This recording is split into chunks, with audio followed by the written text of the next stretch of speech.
folks.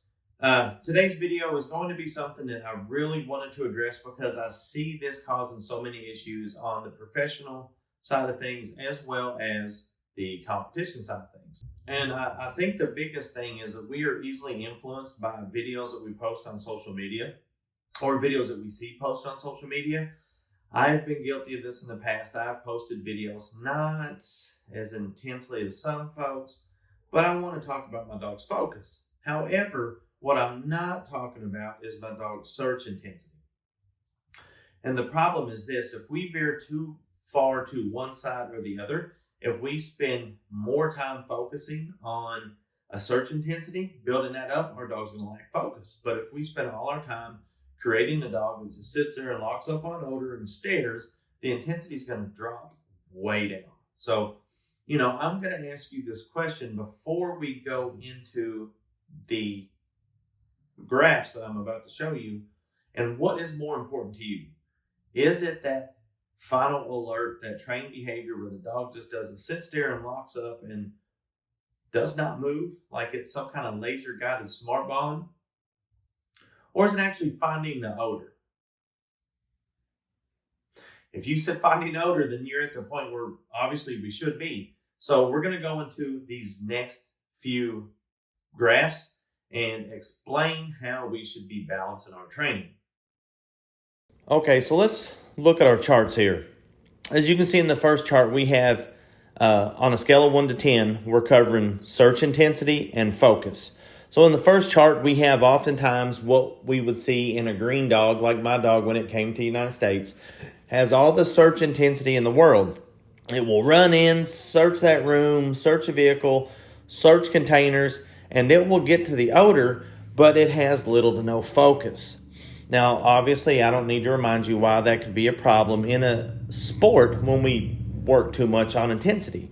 My dog, I'm still cleaning it up, and I have a client that suffers from the same problems. The dog will shoot out 2 or 3 containers out and then come back in.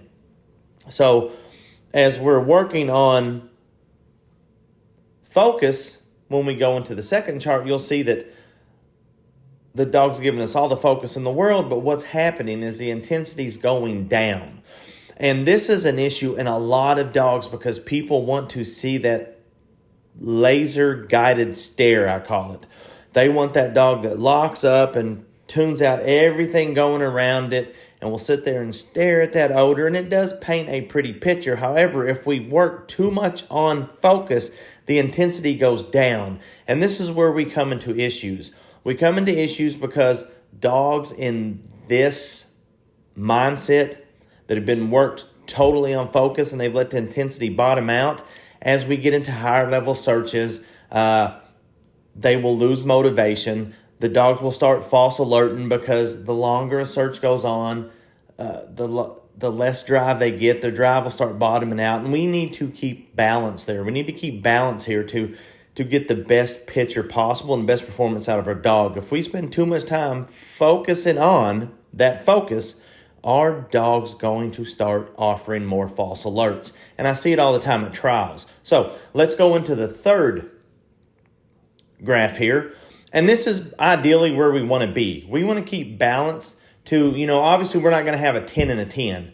But if we can keep in the 7, 8 and balance out the intensity and focus, then we get the best of both worlds. This is going to be where our dog performs the best. This is where we have no bubbles, no troubles. The dog's going to offer a nice body language, behavior that we can understand. Maybe you see like mine, you get that head snap, you get that dog will offer the trained final alert, it'll lock up, but it's not going to sit there forever. Obviously it's ready to go and it's anticipating its reward. So the dog will make eye contact sometimes. If you watch Randy Hare's videos, this is what he calls, hey, you better have my money look. And then the dog will actually go back to odor. You'll see it in the food reward dog that I'm demoing.